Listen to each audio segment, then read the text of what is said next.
Good morning, everyone. I'm excited to welcome you all today. Today, we'll be exploring Indian economic development. This slide introduces our topic and sets the stage for what's to come. We'll look at the key aspects of India's economic growth, challenges, and future prospects. Let's get started and dive into this fascinating subject. Now, let's move on to slide 2, titled The Zamindari System, a dismal headache for farmers. Here, we see how the British colonial administration viewed land revenue collection through the lens of the zamindari system. This system essentially made zamindars, or landowners, responsible for collecting taxes from the peasants. While it was supposed to streamline revenue collection, in practice, it created numerous problems. For farmers, it meant high taxes, often payable regardless of crop yields or income. This placed an enormous burden on them, leading to widespread hardship and debt. The system also encouraged exploitation, as zamindars often prioritized their own profits over the well-being of the farmers. This setup was a significant source of discontent and contributed to the economic struggles of rural communities. Overall, the zamindari system was a major obstacle to the prosperity and development of Indian farmers during that period. Let's take a closer look at the agricultural sector as it stood on the eve of independence. Agriculture was the backbone of the Indian economy at that time, providing employment to the majority of the population. Despite its importance, the sector faced significant challenges, including outdated farming techniques, low productivity, and reliance on monsoons. These issues limited the sector's potential for growth and development. Understanding the state of agriculture then helps us appreciate the efforts made post-independence to modernize and transform this vital part of our economy. It's a crucial piece of the larger puzzle of India's economic journey. Before the British arrived, Indian farmers led a life full of satisfaction, primarily focused on their own sustenance. Their main activity was farming to meet their basic needs, and they didn't aim for large-scale commercial production. The key purpose of storing food grains was to safeguard against famines and other emergencies, ensuring community resilience. Farmers typically grew just enough to feed themselves and their local community, and when weather conditions were favorable, they produced a surplus. This surplus was carefully stored for use during lean years when crops might fail. Back then, Indian agriculture was largely subsistence-based, organized within small village communities. It wasn't about large estates or commercial farming, but about small-scale, self-sufficient farming units. From a broader perspective, the Indian economy was predominantly driven by agriculture, which formed the backbone of everyday life and livelihoods. Now, looking through the lens of historians, they often describe the period after colonialism as a time when India was left exploited, impoverished, and divided along religious and ethnic lines. When the British left, India was a complex, multi-religious, multi-ethnic country, but it had been deeply affected by colonial extraction and neglect. So, in summary, before colonization, Indian agriculture was mainly about self-sufficiency and community-based farming, which supported a largely agrarian economy, an important foundation for understanding how colonial rule transformed the nation's socioeconomic fabric. So, as a result of these changes, we see that negative returns started arising from agriculture. Despite the fact that it fed a vast number of people, only about 4% of those involved could be considered prosperous. This highlights a significant issue. While many relied on agriculture for their livelihood, the benefits were not reaching the majority. Furthermore, many of the former artisans, who once contributed richly to the economy, were absorbed into agriculture. This only worsened the plight of farming, as it led to an oversaturation of labor and further decline in productivity and income. During British rule, unemployment was at an all-time high. The British systematically dismantled the handicraft industry, displacing many skilled craftsmen and destroying traditional livelihoods. This was a deliberate move, I believe, to weaken indigenous industries and make people more dependent on colonial imports. Interestingly, the contribution of agriculture to India's GDP remained roughly the same both during British rule and after independence. However, despite this steady contribution, the standard of living and the social status of farmers declined sharply. This disconnect shows that quantity alone doesn't equate to economic well-being or prosperity. It's also important to note that during the British period, about 85% of the Indian population lived in villages, and roughly 70% depended directly or indirectly on agriculture for their livelihoods. This underscores how deeply rooted agriculture was in the social and economic fabric of India, making these issues even more critical to understand in the broader context of economic development. In this part of the presentation, I want to focus on how the British impacted our agricultural framework. You see, their main goal was to maximize revenue, and unfortunately, that often came at a great cost to our farming systems. They introduced land revenue systems, and the most notable among these was the zamindari system. Now, what does that mean?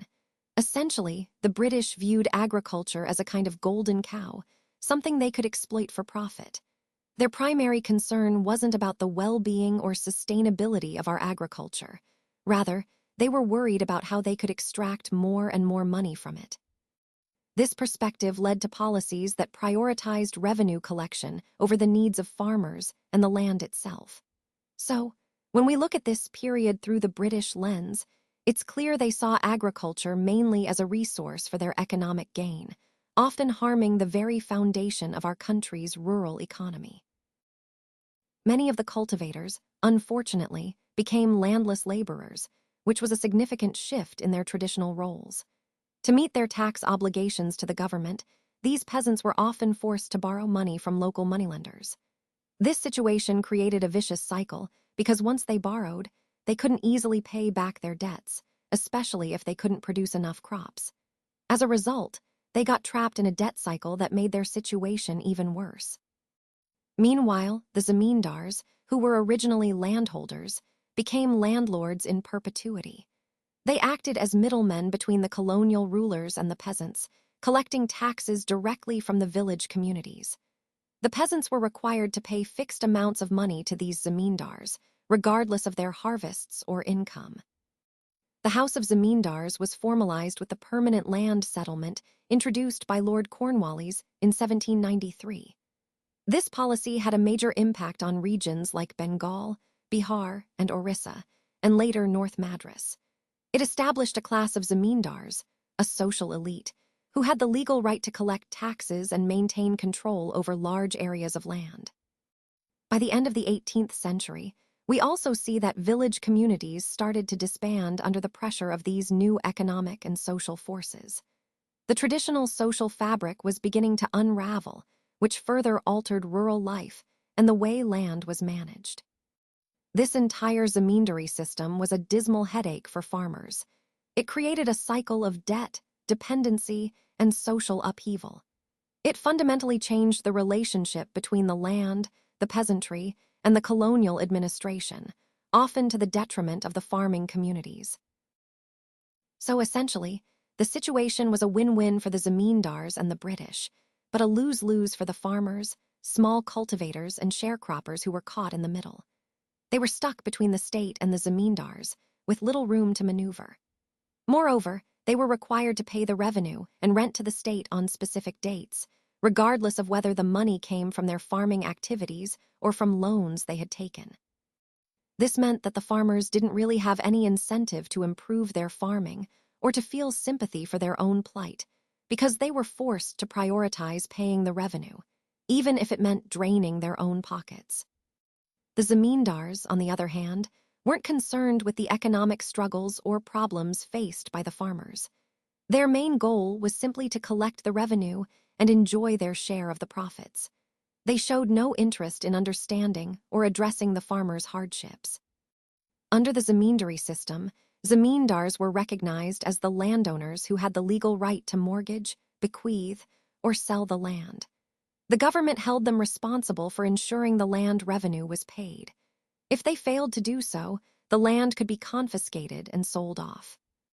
Now, why did the zamindars end up damaging traditional agriculture? It's because their primary focus was on revenue collection. They weren't invested in the well-being or sustainability of farming practices. This attitude, combined with their desire to maximize profit, ultimately undermined the traditional agricultural system and the livelihoods of the farmers. So, one of the key issues was the fragmentation of land holdings. This meant that farms were divided into very small pieces, making it difficult to adopt modern farming techniques. The zamindars, or landowners, did little to promote collective farming, which was actually starting to take off in places like Russia at the time. Unfortunately, some peasants were even forced to give up their lands, either because they couldn't pay taxes, or sometimes their lands were outright confiscated or snatched away by force. Production methods were quite basic. They relied on simple irrigation techniques that depended heavily on the monsoon, which is unpredictable. The tools used were irrational and outdated, and fertilizers were used negligently. The British government was more interested in maximizing profits rather than improving agricultural prosperity. As a result, farmers lacked access to advanced technology and modern methods, and with traditional techniques being abandoned, they sank deeper into poverty. There were occasional social tensions, but these never really escalated into a large-scale struggle or revolution. The farmers found themselves in a trap, a system designed to exploit them. The land revenue system and the focus on producing cash crops were all set up to benefit the ruling authorities and exploit the peasants, and all of this contributed to their ongoing suffering and helplessness. Despite agriculture still constituting about 50% of India's GDP, most of that was under British control and the influence of the zamindars, who were essentially traders to India. Because of this, the needs of Indian farmers and the broader economy were often ignored or sidelined. The British gradually transformed India from a largely self-sufficient, agrarian society into one where agriculture stagnated, and the land revenue system became increasingly corrupt.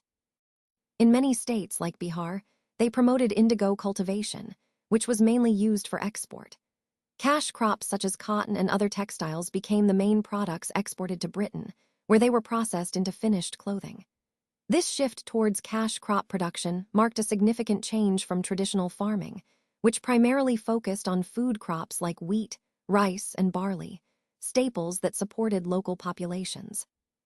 What the British did was essentially commercialize Indian agriculture, prioritizing exports over the sustenance needs of the people. This led to a system where farming was driven by profit for export rather than feeding the local population, and it had profound impacts on Indian society and its economy. From the perspective of British planners, this approach was seen as modernizing and integrating India into global markets. But in reality, it often meant exploiting Indian resources and disrupting traditional farming practices. This slide highlights how this commercialization was a deliberate, systemic effort that reshaped Indian agriculture, often to India's detriment, all under the guise of progress and economic development. The story we've looked at might seem quite depressing, but honestly, these are the stories that matter most because they carry valuable lessons. When we examine the past, especially the British role in India, we see how they effectively paralyzed the economy and caused the complete ruin of the agricultural sector. They viewed India not as a vibrant society or economy, but merely as a cash cow, a colony to be exploited.